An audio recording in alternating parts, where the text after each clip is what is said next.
खुलुमबाय बे समाव आङो दिनै बड'सा रादाबनिफ्राय दंफैयो। दुलाराय बर' फरायसा आफादनि खुंगा 54थि बोसोरसालिया जथुमा कार्बि आलं जिल्लानि लांहिन होननाय मोनसे जायगायाव हाजोआरि फोथार, बे हाजोआरि फोथाराव आं दिनै दंफैयो। दिनै बे ओनसोलाव फैनानै आं नुनो मोनदों जे दुलाराय बर' फरायसा आफादनि 54थि खुंगा 54थि बोसोरसालिया जथुमा बेखौ सानथामनि हाबाफारि लानानै गाजा गोमजा खुंफुंनो थाखाय थांगासिनो। बे समाव दिनै आङो माखासे खोथा मोनथिहोनो थाखाय नाजागोन जे खुंगा 54थि बोसोरसालिया जथुमा बेखौ माबादि खुंफुंनो थाखाय लाहार फाहार खालामदों। लोगोसे बे समाव आङो कदरखनिनि सिङाव थानाय दिन्थिफुंसालिनि सिङाव थानाय बर' न'खर, बे बर' न'खराव आङो दिनै दंफैयो जे बर' न'खरा माबादि बिथांमोना बर'नि बे रायजो जानाय आरो बर' न'खरखौ माबादि दाफुङो बेखौ नैबे दिन्थिफुंसालियाव माबादि दिन्थिनो थाखाय बिथांमोना आवगायबोदों, बिनि सोमोन्दै जोङो बिथांमोननिफ्राय मोन्थिनो नाजागोन जे नोंथांमोना दिनै जिथु खुंगा 54थि बोसोरसालिया जथुमानि जिथु दिन्थिफुंसालियाव दिनै बर' न'खरनि सोमोन्दै नोंथांमोना बेवहाय मा दिन्थिफुंनो थाखाय लादों। खुलुमबाय, आं नामा हानुराम बसुमतारी।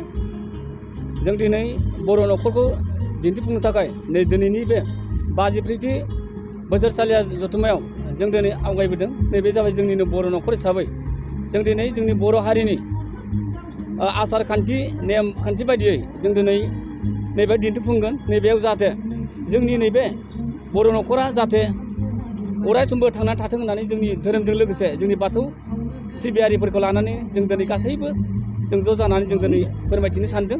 बेनो जाबाय जाहाथे जोंनि नैबे 54थि बोसोरसालि जथुमाखौ जाहाथे मोजां जाफुंगोन होनना जों आसा खालामदों। दिनै नोंथांमोनहा नुनो मोनगोन नैबे जोंनि न'खरखौ बर' न'खराव मा थायो नैबेखौ जों दिनै नोंथांमोननो खोन्थागोन।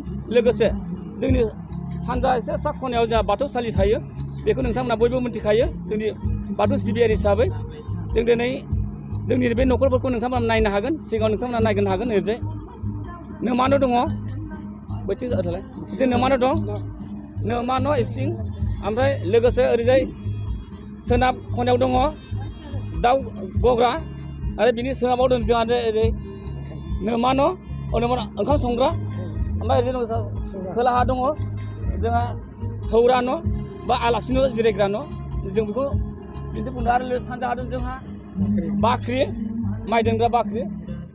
कार्बि आंलं जिल्लानि लांहिन होननाय मोनसे ओनसोलनि हाजोआरि फोथाराव, बे हाजोआरि फोथाराव दिनै दुलाराय बर' फरायसा आफादनि खुंगा 54थि बोसोरसालिया जि जथुमा, बे जथुमाया सानथामनि हाबाफारि लानानै 3, 4 आरो 5 मार्च दाननि थाखाय बे सानथामनि हाबाफारि लानानै गाजा गोमजा खुंफुंनो थाखाय आखायाव लादों। बे समाव दिनै आं मा हाबाफारि लानानै बिथांमोना खुंगा 54थि बोसोरसालि जथुमा बेखौ खुंफुंनो थाखाय हाबाफारि लादों, बेखौ जोङो दुलाराय बर' फरायसा आफादनि बयजोंबो गनायजाथाव, बयजोंबो मानिजाथाव मानगोनां आफादगिरि बिथां दिपेन बर' सारजों जों माखासे खोथा हाबाफारिनि सोमोन्दै मोन्थिनो नाजागोन।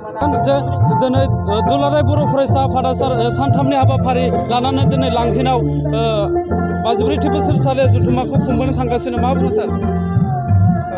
दुलाराय बर' फरायसा आफादनि 54थि थान्दै जखनथाइ दिनैनिफ्राय सानथामनि हाबाफारि लानानै जोङो लांहिननि बे हाजोआरि फोथाराव खुंनो थाखाय थाम-थिम जाबाय। आरो दिनै फुंबिलिनिफ्राय जोंहा जिखिनि बेयाव बेखेवनाय हाबाफारि दङमोन, बानजाय आफाद, दुलाराय बर' फरायसा आफाद आरो गासै बानजाय आफादनि टिमा आरो साब कमिटिफ्रा लोगो नांनानै बेखेवनाय हाबाफारिफोरखौ मावफुंजोब्बाय। आरो हाबाफारि बायदियै जोंनि गोबां इउनिभार्सिटि इउनिट आरो जोंहा स्टेट कमिटि, जिल्ला कमिटि, आनसलिक कमिटिनि इउनिट कमिटिनि रेजिस्ट्रेसना दा सोलिगासिनो दङ। बेजों लोगोसे जोंहा CWC सेन्ट्रेल वार्किं कमिटिनि मेल दङ दसे समनि उनाव, आरो डेलिगेट सिटिं जागोन। थान्दै मेलनि बेखेवगिरि एबसुनि मोनसे समनि गागि जोंनि सासे दैदेनगिरि, आरो आथिखालाव BRM गभ ल कलेज गुवाहाटीनि बिनि जि एसिस्टेन्ट प्रफेसार प्रहलाद ब्रह्म बिथाङा सफैखाबाय।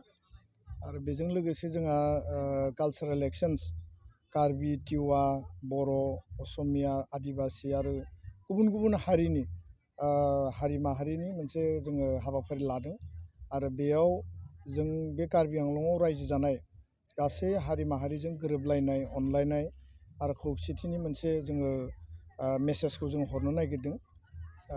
दिनैनि हाबाफारिया जोङो बेखिनि आरो गाबोन फुंनिफ्रायनो जोंहा फिरफिला बिरहोनाय बड'फानि मुसुखायाव बिबार बावनाय गेदेमा सुबुंफोरनो बिबार बावनाय आरो गाबोन मोननै मेजर जोंहा हाबाफारि दङ।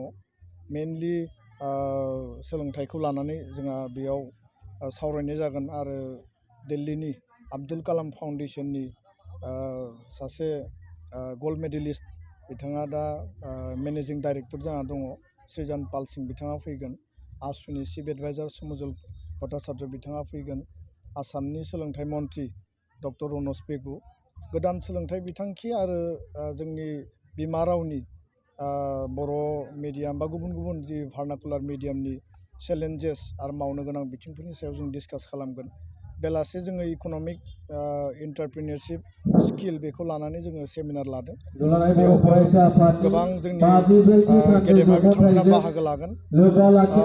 गुबैयै स्पर्ट्सआव जोंहा गायदे हेलेनानि काबादि कम्पिटिसन। साबायखर बावबाय जों नैथि हाबाफारिखौ जों जोंनि लांग्रा बेखेवनाय सारखौ खावलायबाय।